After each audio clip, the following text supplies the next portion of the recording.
బుక్క మీద వెచ్చని సిగ్గు వచ్చినప్పుడు తాని అడుగు ఎర్రదనం అంటే చెబుతుంది పెదవి కొమ్మ పూసిన పువ్వు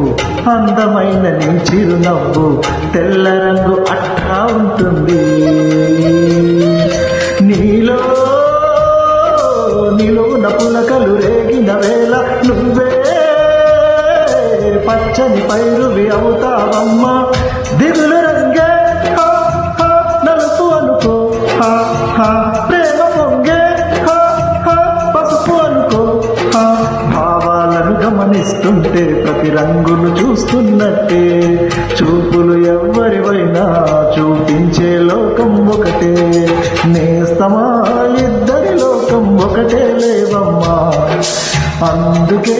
నా కన్నులతో లోకం చూడమ్మా.